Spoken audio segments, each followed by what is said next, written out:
Guys, thank you for taking the time to talk to me today.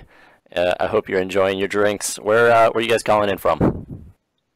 You're calling in from Mingo Junction, Ohio, right now. Actually, So you're it's out in Ohio. One of you guys live out there? Is this it's just your practice space?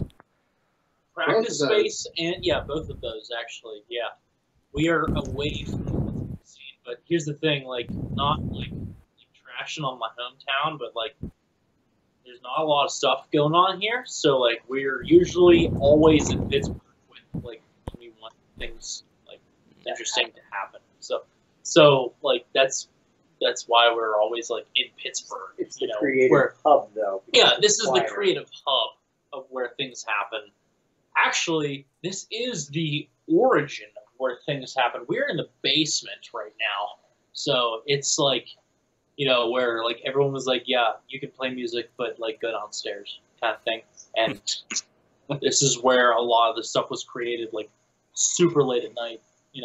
Like 3 o'clock in the morning. Was like, oh shit, that sounds pretty cool.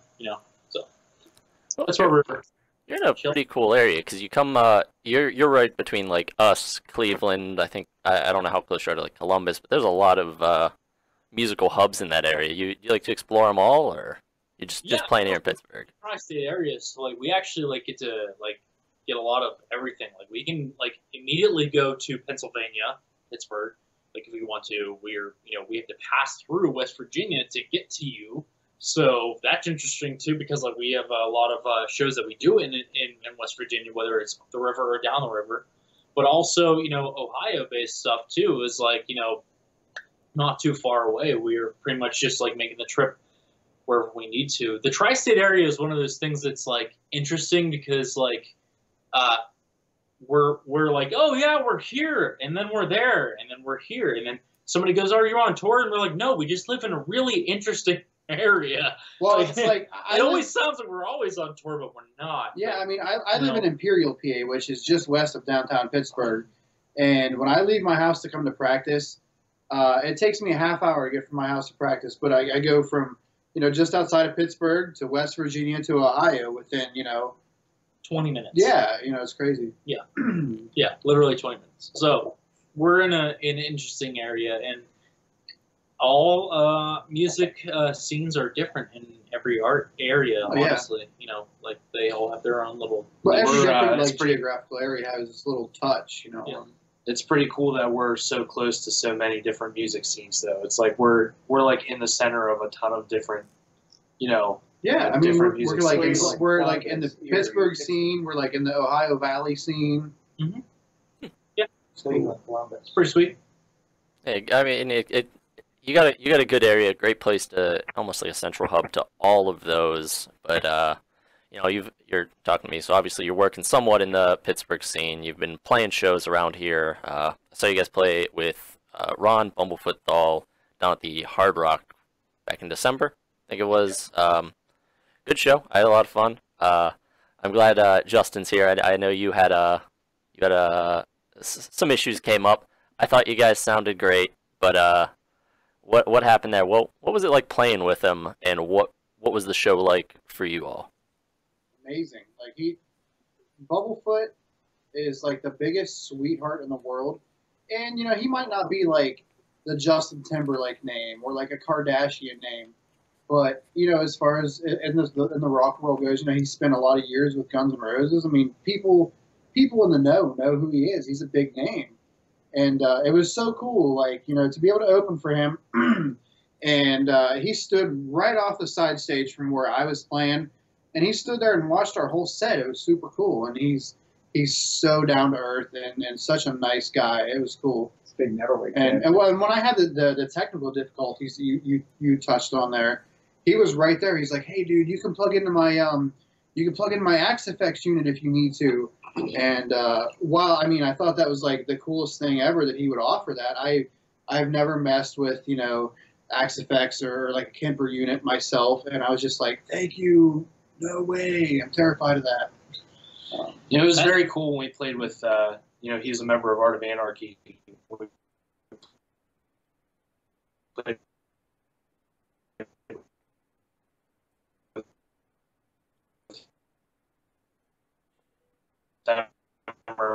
summer. She loves it. It's it was just a really cool experience. Yeah, he was a really nice guy, and to see him play actually was pretty cool. Because like when you're with a band, you're kind of limited to what the band does. And with Art of Anarchy, he wasn't like limited, I would say, but when you're a musician, you have a tough time. Like everyone's got different influences. He loves Zakk Wylde. I love different shit. Avenged Sevenfold, For My Valentine. Even weird shit like Tim Burton. He loves stuff like even weirder stuff like like genty weirder. things. He's calling you weird, bro. Okay. I don't think it's weird. Okay. But anyway, Exactly. He like that. Okay. Periphery. You like Between the Buried and Me. Tom Yeah. Jones. Okay. Bunch of different.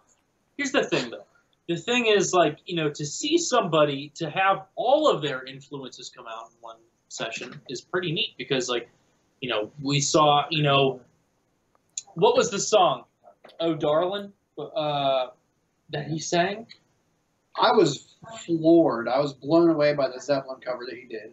It was like I love Zeppelin. Don't get me wrong, but like the way he did that Zeppelin song all by himself was incredible. Yeah, it was And amazing. then also he did some crazy shit, like some crazy lead shit, and it was like, what the hell? Yeah. Yeah, watching it with Hell? Art of Anarchy, it's like you almost had no idea that was Yeah, in no, there. no, It's like- I literally had no idea. Like I had no idea, and then I saw that shit, and I was like, okay, he's really Did you guys good. know that he did the theme song for that metal show? Huh. Yeah, that was Bumblefoot. I didn't know that either. So I'm learning stuff today. Yeah, Oh. no, that's How do you exactly know? the thing.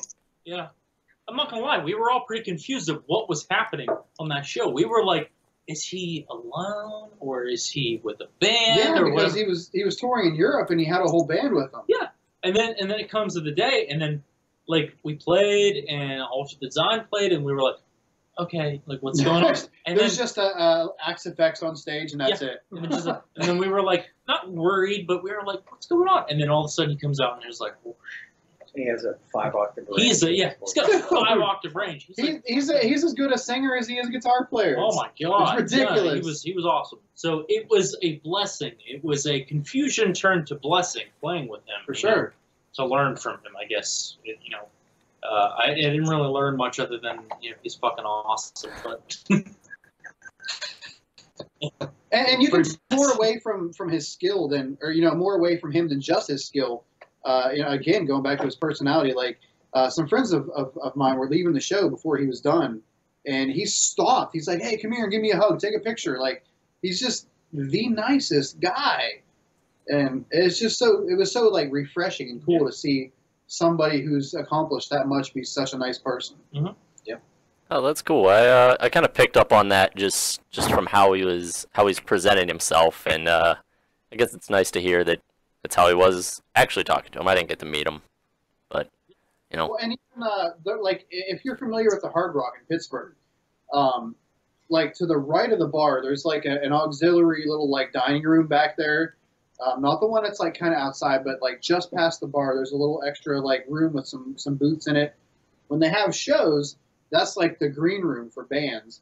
And that night, it was supposedly, it was supposed to just be for Bumblefoot, but he come up to us and was like, "Hey guys, that it's supposed to be my space, but go back there, hang out, come back and chill with me or whatever." He's like, "It's your guys' space too." Like I just, I can't say enough how cool a dude he was. well, that says a lot about a touring musician, especially someone who has like played with a band like Guns N' Roses, and well, we know the ego's there. Everyone's heard the stories about that, and I've dealt with other egos that are much like they should be smaller, but they were so much Oh bigger. yeah, oh yeah. And it was like, how do you humble yourself after that? Yep. And that was nuts. It was just like, you're really cool for doing it. That speaks volumes of who you are as a person. So Yeah. Ron, You're the man, buddy. you're a man. so yeah, gonna have to tag him in that. Getting a big shout out here. Yeah. Seen you guys play a couple good shows over the last few months. Between the what? just a couple of good ones. A couple good. Well, I saw. Was it the Halloween one? That was a lot of fun. You guys had Oh my god, I'm blanking because I didn't actually write down the names. But you guys all dressed up, came out on stage, and in theme played your cover of Thriller. You know, shows up on Incinerate. What led you to choose that as the cover song on that EP? Here we go. So here we go. So everybody was always telling us like, "Hey, you should cover a song. You should cover this one, that one, that one." We were always fed up with everybody telling us to cover a goddamn song. Not sorry. Well, I even remember shortly after I started playing with NeverWake, it was being thrown around a remake of Kickstart My Heart, and I was for that. I was like, hell yeah, let's do it. But it didn't We all work out. hated it. Well, we don't need to talk about like why. Yeah, we don't. But It didn't pan out. Didn't work. And We honestly, it was like Motley Crue is pretty awesome, but like, you know, everyone does that. So we were going, you know, what can we do? And we kind of just like dropped it. We dropped the ball. We were like just sitting here, and then it was like a week before Halloween, and I'm sitting here, and my sister, you know, calls me up and goes, "Hey, what about Thriller? You know, for Michael Jackson?" And I'm going, "Yeah, that's fucking stupid." I was like, yeah, fuck no, that's dumb. And she goes, "You guys haven't made," you know, she gets on my ass about all this shit. And I'm like, you know, all right, whatever. So at this point, I am tired of people going, "Please, remake this song. Remake that one." You know, Five Finger, they did Bad Company was so good. I'm like, fucking, okay, whatever. I'm like, and so I told Nicole, I was like, my sister's name's Nicole. I was like, listen, I'm gonna make Thriller, and I'm gonna show you how shitty it turns out. But So I start making it, and it starts to kick in, and I'm like, fuck, this is real cool. this is starting to sound like pretty fucking cool. And I'm sorry, no, I'm not sorry. This is how I am. I was like, this is starting to sound really cool. And, like, I don't care. Like, it sounds awesome. So, at this time, we are literally mastering our album from, you know, the Incinerate. Yeah, it was like a week after we were done with the studio. We were done. It was over. And that was part of the frustration, too, was like, thanks for, you know, bringing that idea up after, you know, we're out of the studio. John Moyer is in Texas again. So, like, you know, fantastic timing. So we're sitting there, and we had a week scheduled for mastering and mixing and, you know, all the stuff that requires, you know, it's a lot of just, like, refining. That's what the process is. It's refining what you have. So 9 o'clock in the morning, I walk in the studio, and I'm like, tired as hell, and Mike is tired as hell, Mike Ofka at Innovation Studios, and we're sitting there, and, you know, he's like, all right, what song do you want to master today or mix today? And we're like, okay, we'll do this one. So I'm sitting down, and I go, wait, hold on. Check out this idea that I had. And I started, you know, he gives me the auxiliary chord, and I start playing it, and it goes, da, and he stops it, like, and literally before it could change a chord, he goes, we need to record this right now. And I was like, what? And he goes, we have to record this right now. It's literally a week before Halloween. We need to record it right now. I was like, what are you talking about? He was like, this is Thriller. Get the guys in here. And I start laughing because I'm like, there's no fucking way. Justin, he's got to watch his son, you know, for a week. Marcus is starting a new job. George has a job that is like, what is it? It was like, you know, 5 to 4 every day, some weird ass hours. So I text the whole band, and I'm like, hey, you know, I start laughing. I was like, Mike wants to record Thriller. And Marcus goes, that's funny. My new job, my computer didn't come in. So I can actually come in. And I'm like, yeah, but that doesn't mean the other 2 guys are available. Well, Dustin goes, hey, actually, Beth is home today, so I can come in. And George, like, ended up being available too. So we literally brought everything that we just took out of the studio back into the studio and recorded Thriller. But you On called me and I whim. called John, and what did we tell you? Yeah, we called Dino, and in the midst of all of it, because we got crazy, we were like, holy shit, everyone's available. This is fate. We got to do this. And then we go, hold on. We didn't even approve this with Dino, our management, or John. Because John was like producing this record being like, Yeah, you know, okay, his there name's are gonna be on 4 songs on the record. Not anymore. And then we called John and Dino. We were like, hey, how you doing? So what happened to the CD? Yeah. And he's like, y'all just, just chilling. Like, hey, we're doing Thriller. And then both of them were kind of like, Nobody covers MJ. hey, first of all, it's MJ. That's really fucking hard to do. Second of all, that's MJ. That's really fucking hard to do. Nobody does MJ. No one does that. So we were like, I know, but check this out. So we did it, and then and that's it. And then the funny thing is that Dino calls John, and they were like, they're fucking doing MJ. They're doing. I sent him the rough. It's crazy how it progressed. Like he had started some ideas, with his Pro Tools and stuff, and we went into the studio with a very like a loose rough draft of it, and we put it together, and in like 3 days there was a complete song that was mixed, mastered, and released on Halloween. Awesome. It was from demo one day to like full recorded, mastered product 3 days later. Anybody that doesn't understand the recording process, that doesn't happen. Like I mentioned earlier, it's a refining process. It is a massive refining process. I'm talking like the minute details are literally refined. Like should we use the oboe or the flute? Like that kind of refining, like very refining stuff. And we were like, fuck it, we're doing this here. Everyone agree? Yeah, whatever. We got to get it out in 2 days. Yep. Coolest writing process that I've ever dealt with. It was the coolest thing because we were like straight up, whatever, So it was like real like loose and low key. Like wasn't stressful. We were just going in there and having fun and doing it. And honestly, that made us picture certain things a lot differently because we've been such a band that we're focused on refining things. We're so perfectionists. Yeah, we are perfectionists. So it's kind of like whenever that happened, we were like, oh, whatever. We can actually turn out pretty good material when it's spur of the moment. So I know that was like a million years long, but that's the way that we thought about it. There's that. It was very interesting to us because that's another funny story there. It was very different for our normal method of writing music. So there you go. Well, it came out really well, and from what I can tell, the fans seem to like it. So you did something. I think that's a bit of a testament to what you guys do and what you're capable of, as well as what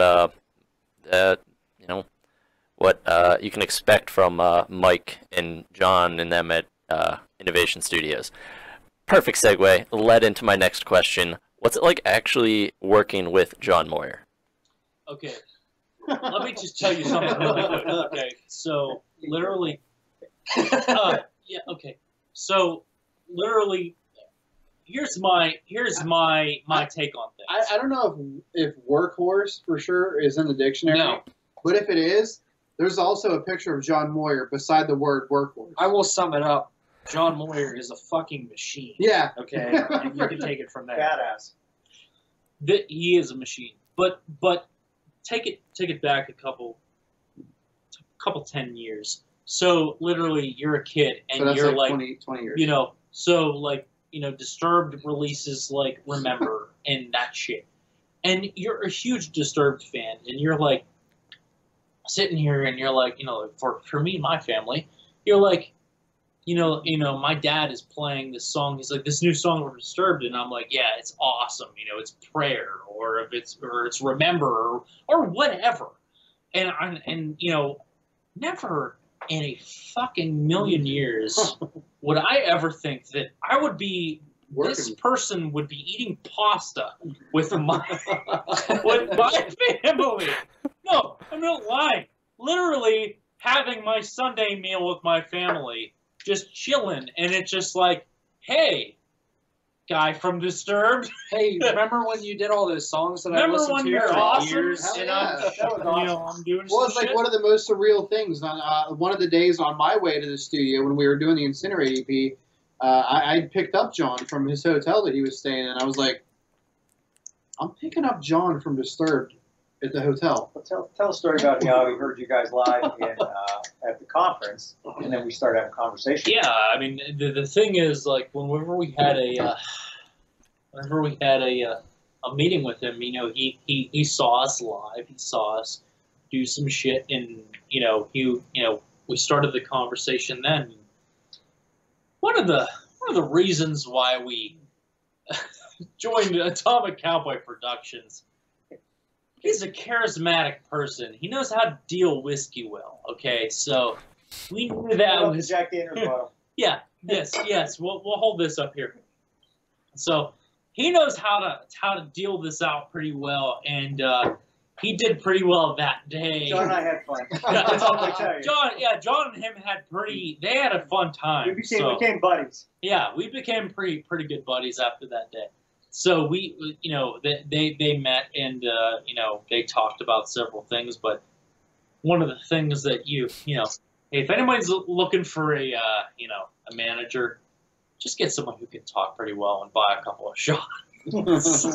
that's honestly what it's all about. That's the secret to management. It's a secret method. That's it. That's honestly. Right.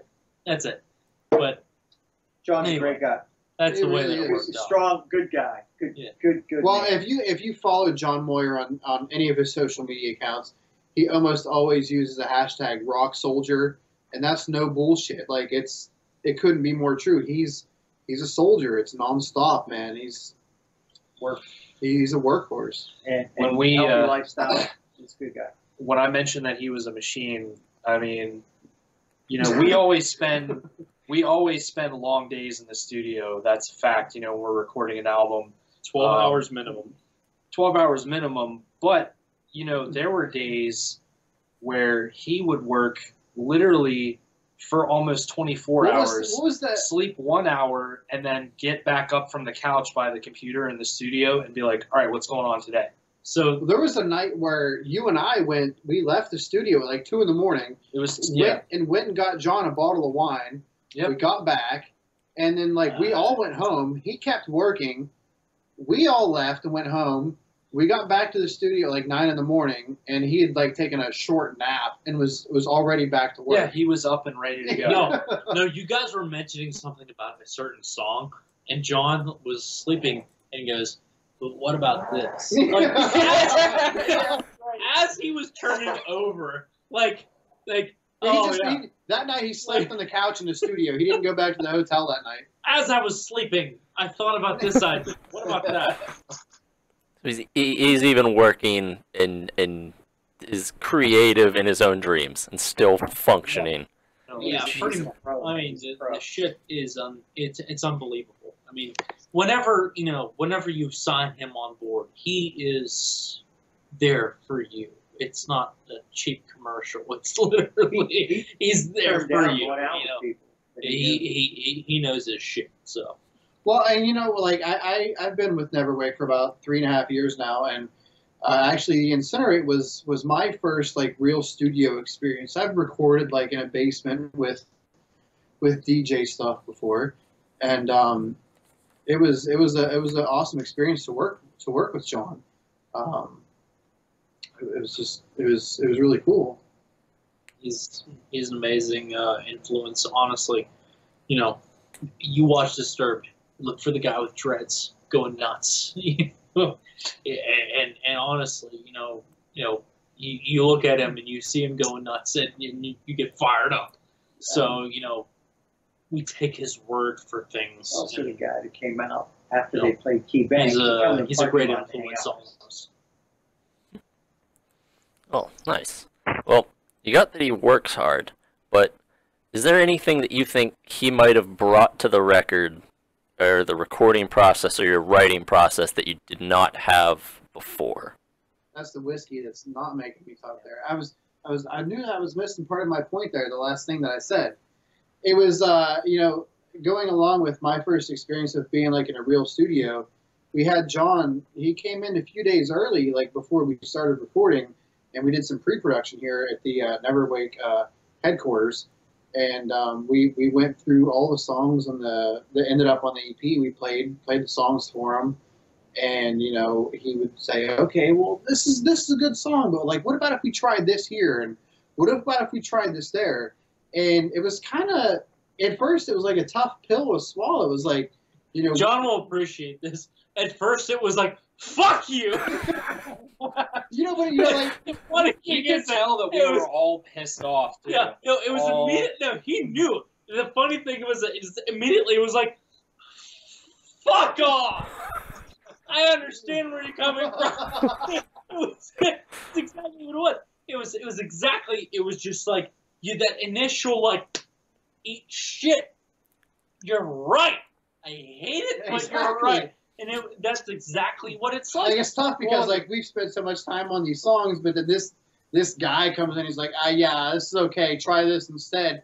But like you realize like It's the he absolute knows. right direction. He And knows because he knows. the crazy Yeah. part is that he, like, you know, what he had us do was play a song for him, you know, the way that we had recorded it as our demo. And we didn't even make it through a whole song the first time. And he was like, I'm going to stop you right here. Let's do this instead. And we all just I were like, walked out of the room at this point. yeah, I we was were like, all just I looking gotta at each pee, other like, you know? what the fuck are you doing? I was like, I gotta listen to this shit. I gotta go away for a second. But Kill an You're like, animal. wait, where's this at? Yeah, pretty much just kill an animal, drink some whiskey. That's exactly what I did. Honestly, I did. But but the guy knows what he's talking about. That's for sure. I he mean, does. it's- He does. He Everything honestly came together, you know, better than we could have imagined. there are things that people don't know that you would think that you're like, oh, you're perfect, you know this and that. And there's a room for outside opinion, and you will not understand it until it happens, and it's very disheartening. I'm not gonna lie, it sucks the majority of the time. You go, it's awesome. Yeah, This is you perfect. think know, you've made the this perfect is product. perfect. I've refined it to oblivion, and then somebody else goes, And because exactly what you've done is you've painted yourself into a corner, into what you're comfortable with, and not everyone is going. I understand that. Not everyone is doing that. They need a little bit more refining, and it's something that John has provided us, and we're very thankful for that. So that's the way that we reside on things, I guess. So there's that. yes, there's John, that. you rock, brother. We'll be sure to tag him in it, share the post on when it ends up going out. Obviously, you guys seem to have had a good experience with them. The EP came out, sounds great. I enjoy it. Sure. But what we're really here to talk about is you guys have a music video coming up in was it February 13th for Suffocate, one of the songs off it. Oh. Correct? Those are the hints I've been picking up. You guys throwing some stuff up on social media, Just the beginning, brother. Just the beginning. It's literally just the beginning. Yeah, we're starting a new campaign here. Yeah, we're starting Suffocate. Suffocate is the song that is coming out.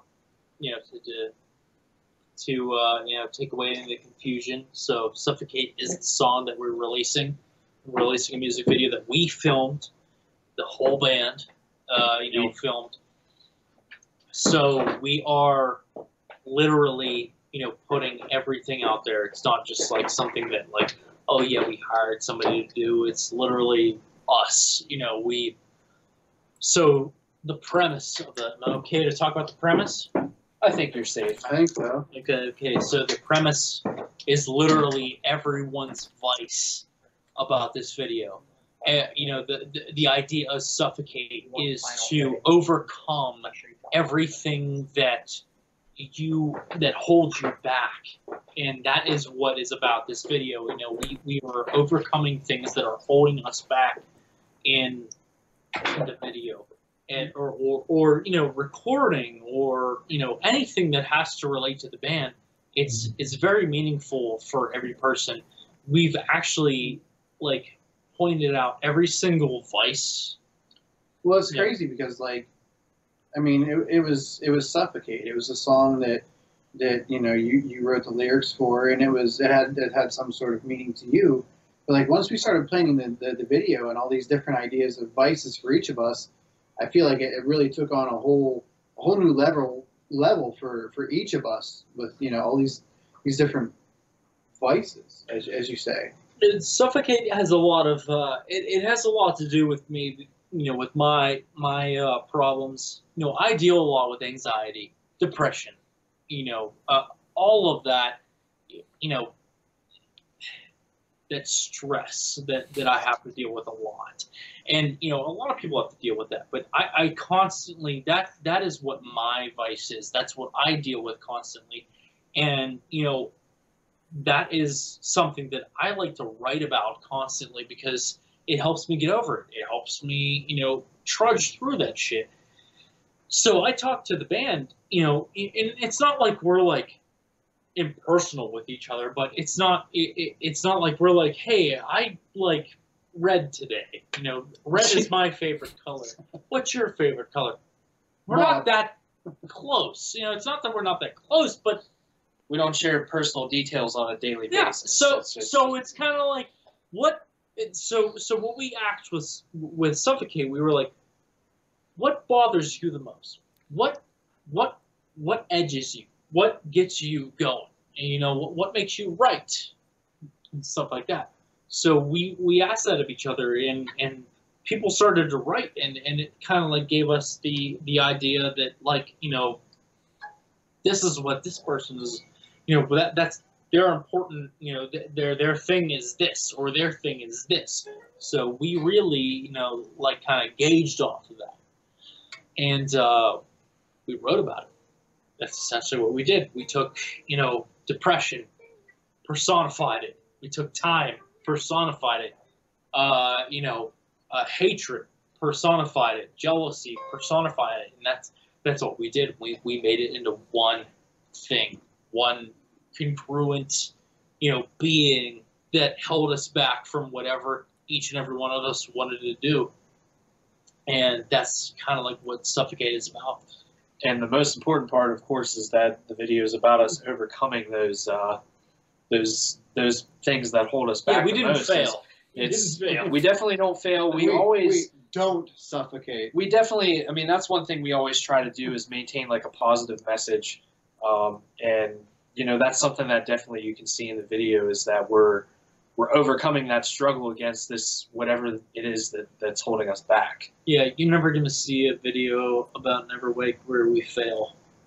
Because we don't fail. Well, we've like seen, it's not about us. We've seen too much struggle to let that happen. We've had people who in the past have had you know, attitudes where they feel like they have failed. We don't want that to happen. And we don't want people to get that dark feeling either when they, you know, we want to provide something that is like an inspiration to people. You know what I mean? We don't want to have that dark, you know, pall over.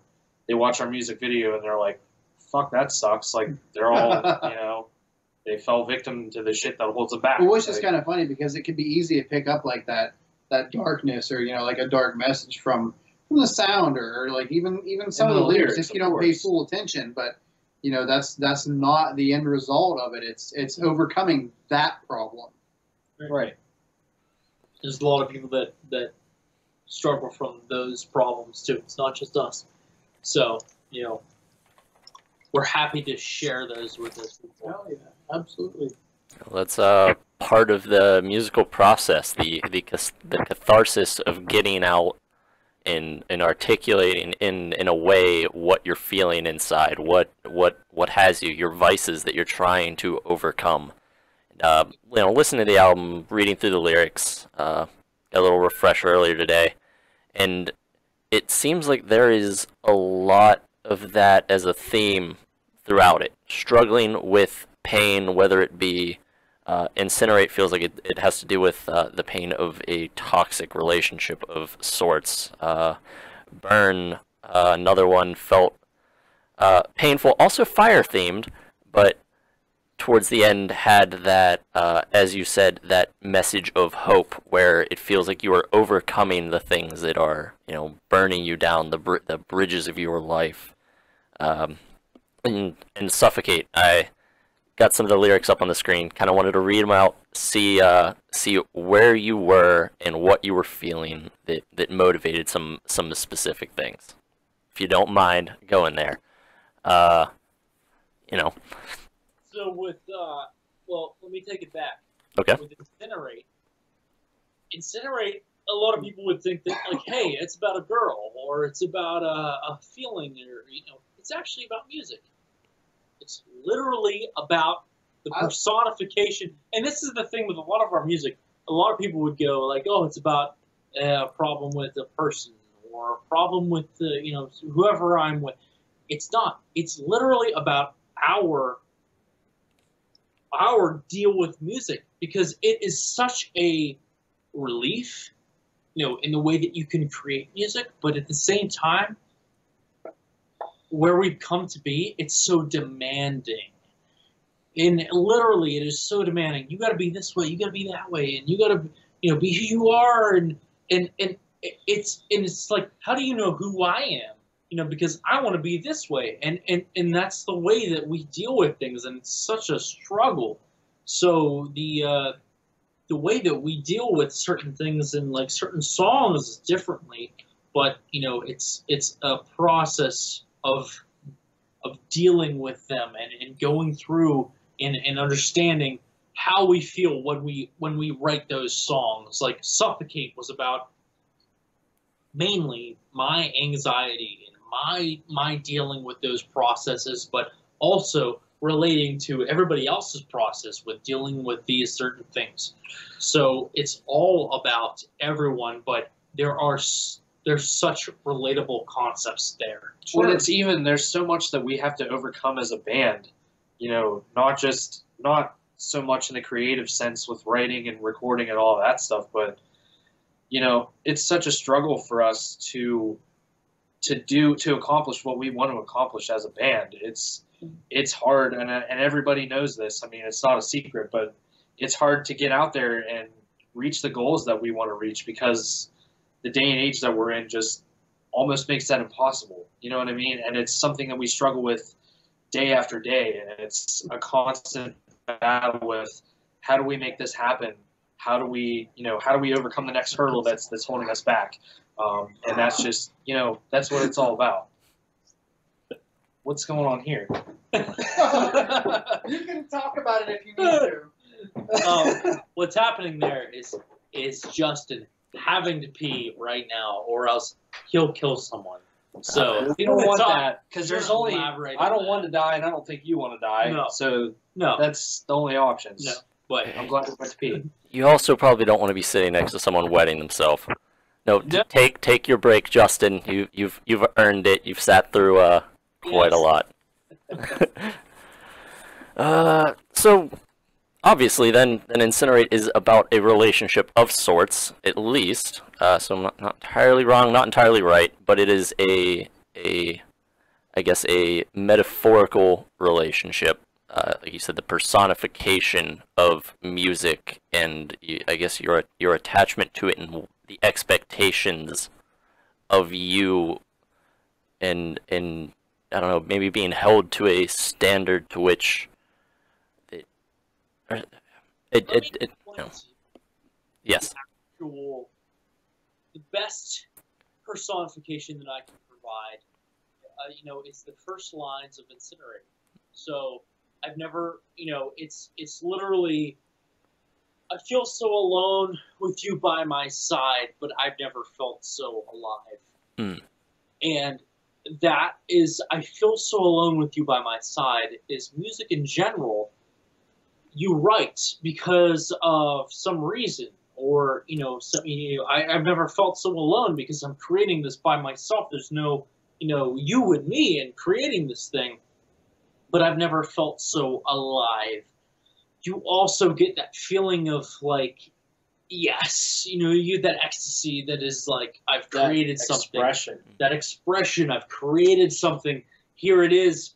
Take it in, and whether it's him or me, it's you go, like, try this out, and everyone goes yes, or everyone goes maybe, or what. The thing is, you feel the way about that thing, and you release that. But but I've never felt so alive, and the thing is about Incinerate is like kind of like I create these things, but this is who I am, and this is the way that I feel about certain things, and it's important to us to elaborate on those things. So I it's important because this is who we are, and to make something up is bogus. That's you should understand who we are at heart. Even at the most darkest moments. Whenever we're sitting there and we're like alone, when he's not here, I'm sitting here and I'm writing a song, that's who you should see, even though we're not, drinking together or some shit like that. That's what it's about. And everybody has been there too. That's the thing. It's not just like, I'm writing that song. I've written this. He might have a different interpretation of it. He's probably got something else different too. And they go, okay, yeah. It's not just like, well, I've never felt that way before, but it's like, yeah, I get it. So that's the beautiful thing about music. Like, I don't know how much any of you guys are into like 80s stuff, but like I'm a fan of Extreme. Specifically, Nuno Betancourt is an incredible guitar player, but they had a record called Three Sides to Every Story, and I think that kind of relates. It's like his side, her side, and the truth. It's like it can be interpreted in so many different ways. Like everybody can pull their own message or their own meaning out of a song, and that's the awesome thing about it. Yeah.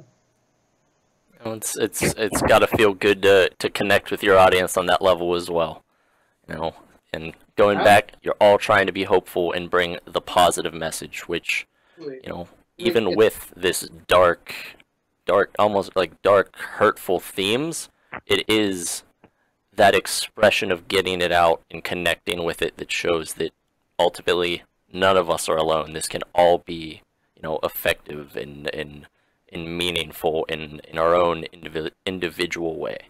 So.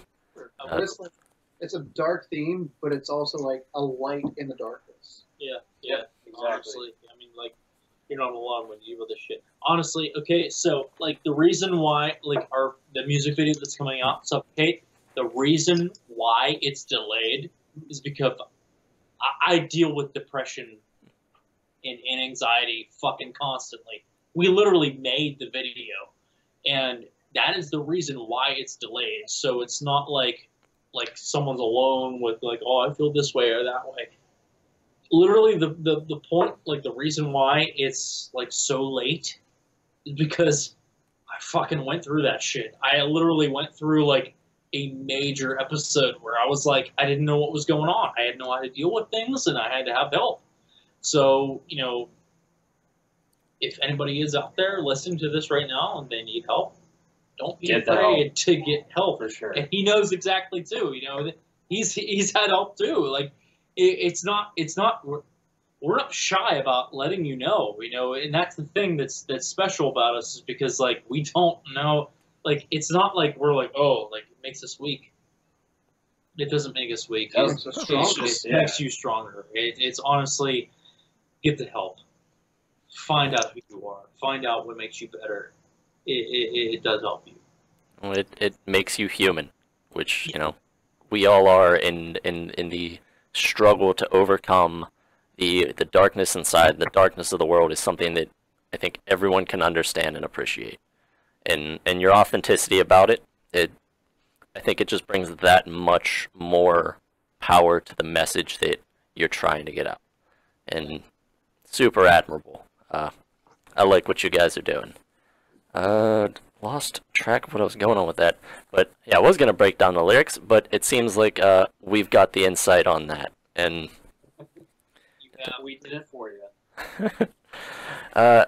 Switching up to something a little more lighthearted and fun. Johnny, how often are you asked if your hair is natural? Man, Literally I'm not even Johnny, and I can tell you that happens a lot. every fucking day. I'll tell you. Okay.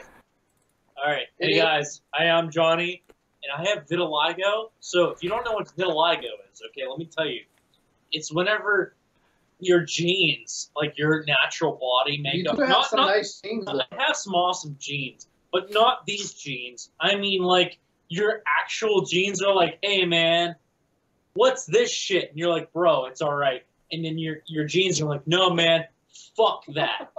And starts killing the rest of that stuff. Okay, what happens right there is essentially your skin cells. This is a really interesting, like, Yeah, no, that's exactly what's happening. explanation. Yeah, of vitiligo. It's accurate. No, Yeah. that's what happens though. Is like literally, what is it? Your melanocytes. If my girlfriend was here, she's in med school. She would be able to like scientifically tell you, but I'm gonna tell you, bro style. Okay.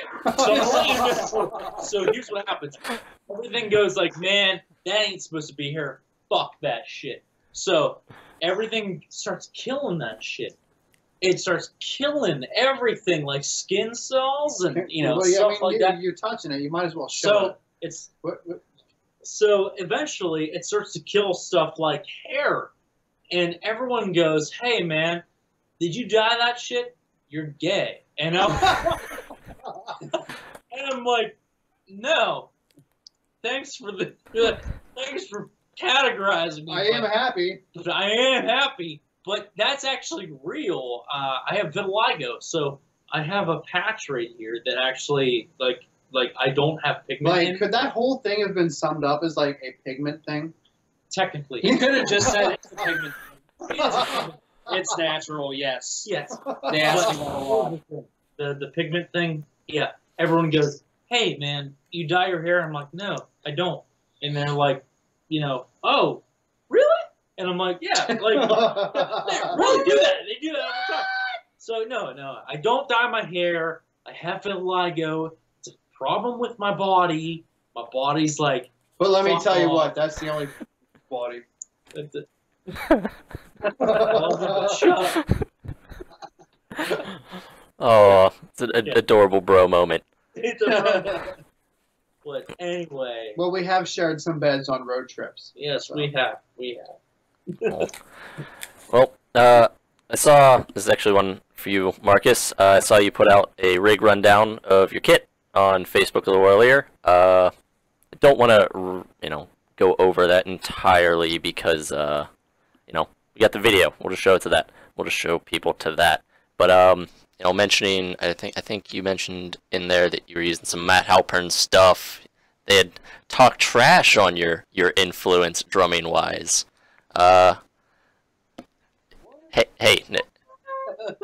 Hey, I'm going to see Between the Buried and Me. I don't want to hear it, although I'm going mostly for Leprous. Cough, cough. What are some of your biggest drum influences, and how upset are you that Rush stopped? Well, I mean, biggest drum influence is probably, and this is going to sound real weird to you guys because it's probably the least metal thing that I could say, but I think that John Bonham is actually the number one guy who got me, into this style of playing. I'm glad you asked this question because I've never heard that before, and I'm pretty psyched to hear that. Yeah. I never listened to metal music, when I was growing up. I listened to some rock here and there, but I wasn't into metal when I was growing up, ever. I never was. And I never really was interested in playing drums either. And I joined this fucking CD club, Columbia Records, whatever it is. You remember that shit? You buy one CD, you get 5 Buy free, one, or- you get 20 CDs for free right now. And I got this Led Zeppelin anthology for free, and I listened to it, and it was, it's hilarious, and that's fine. But it was literally some of the most impressive, He was the man. He was way ahead of his time. It was something that I never really heard before, and it was just like his style of playing really like blew me away. And we were talking about this earlier, and I threw this little factoid out there, but he was one of the first drummers to use a double bass pedal, like in rock music. And just from that time that I listened to this, Led Zeppelin anthology to where I am now, listening to gent bands and Between the Buried and Me and Periphery and, a lot of other stuff, it just, really influenced me to make myself better. And I'm constantly listening to that music and constantly learning from it. It's, it's really cool. Nice. Yeah. And I was a big Led Zeppelin fan growing up as well, so I feel that we're not going to get another John Bonham, and I kind of hope we don't. Preserves his legacy a bit. And I saw you were playing with it earlier, Justin. What were you whittling on? What guitar you got playing? Oh man, that was this is one of my Schecter Tempests. That is my go-to for my Schecters is the Tempest model. This is the Hellraiser Tempest right here. I have 3 Tempests, Hellraiser, Blackjack, and a custom.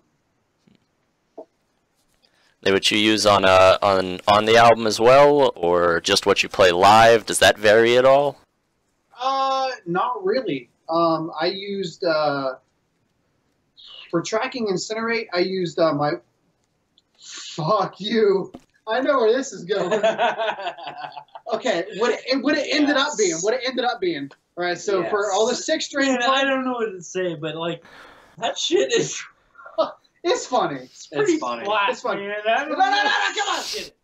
What it ended up being is for the 6-string parts, I did all my tracking with my my white Schecter Tempest, which is the custom. You've been to some of the shows. You've seen that guitar. It's the white one. It's got the pinup girl on it. That tracked all my 6-string parts. And actually, Johnny didn't even have a 7-string yet when we recorded Incinerate. So we tracked both of our 7-string parts with my Garza PT7, which is like a Telecaster body. It's the silver burst one. And are you not going to tell the story or what's going on? Before we get into that story, Suffocate was like the first song that we were like, hey, let's do a 7-string song, because Justin was like, hey, man, check out. There's kind of a funny story to that. So like we did Texas Rock Fest, which is kind of it's part of South by Southwest. We did that in 2015, and we did our whole road trip down to Austin, Texas, and back. And we spent a morning in Memphis, which is where one of the Gibson factories are, right in Memphis. And we toyed around in their showroom for a while. Yeah. And we're all big Trivium fans. I mean, if you know us, you know that. And Johnny was playing. I think there was like this beautiful like seafoam blue Les Paul. Green. Blue, green. Bluish green. That's what seafoam is. It's a Exactly. Teal. It's a teal. Yeah, he's playing this real pretty Les Paul, and I saw this Matt Heafy, Epiphone 7-string Les Paul, and I pulled it off the wall, and I just put it in his hands. I was like, here, try this. And he was like, what? And then the rest is history. I've never played anything but 6-string at that point. And then, I started playing like something like, it's weird. The 7-string is one of those things you like until you plug it in, you're like, oh, I'm playing like another string. Yeah, that's cool. It's easy to be intimidated by it, yeah. but once and then you plug it in, you're like, oh, that's exactly. You go, ooh, that warm feeling, and then started writing with it, and then he comes back next week and he's got that smug fucking look on his face, like I did something. And I'm like, I wrote a song, you dickhole. And he's like, yeah, I know you did. So we made. Well, Suffocate. I had. Suffocate was the first song that we wrote. I had 2 7-strings at that point. I had my Telly 7-string Schecter, the PT7, and I had an Avenger 7. After our trip to Austin, Texas, where he played the Matt Heafy 7-string, I brought my my A7, my Schecter Avenger out, and I just left it with him. I was like, here, just try this out for a minute. You know, I just left it here. I literally went, fuck you. I ain't gonna shit. But it on was this the very thing. next time. It was the very next practice that we all came to. He's like, yeah, check out this song that I started writing, and it was. I was like, I ain't messing with this at all. Like, no, don't give me this shit. Ended up making something, but anyway. So we did something, but anyway, it was good because, you know, it helped me branch out because, you know, that's the way that we, you know, everybody gets lodged in their own, you know, thing. And, you know, I was lodged in my own thing. I was like, you know, I'm writing in C or I'm writing in, you know, whatever. Well, and I mean, I can't lie. I thought it was pretty cool. Like, it felt good for me being like, you know, the new guy at that point. Being able to kind of help bring in that new element. It was cool, you know. And it was, because if you hadn't brought that in, you know, we would have been writing the same song in a different key. And well, we wouldn't be here talking about Suffocate because it wouldn't exist. Or Thriller. So there you go. Wait, did you play Thriller with the 7-string? Sir. Yeah. Yep. Oh, that's awesome. Now we just have to get you onto 8-string, 9, 12. I just said that. Fuck you. As soon as possible. 8-string. Okay, I will tell you that right now. Are you buying an 8-string? I will kill you tomorrow. I'll buy you guys 8 strings. When we move up to that next level endorsement and we get the freebies, I'll take one. And then we're gonna write songs in fucking which I'm done already. Marcus. Oh god, I've never seen a band break up over a guitar string before, but probably gonna happen. It'll be an entertaining story at least. No doubt about it. All right, it's getting a bit late. Don't want to hold you guys up. I know you have plenty to drink and enjoy. Is there anything else we might not have touched on you want to get out there to the fans, to the listeners? Nobody told the guitar is flat story. That's true. I'm upset about this. Who's going to take it? I'm going to take it. It was my guitar. Go ahead. So okay, I told you that my go-to for Schecter is the Tempest.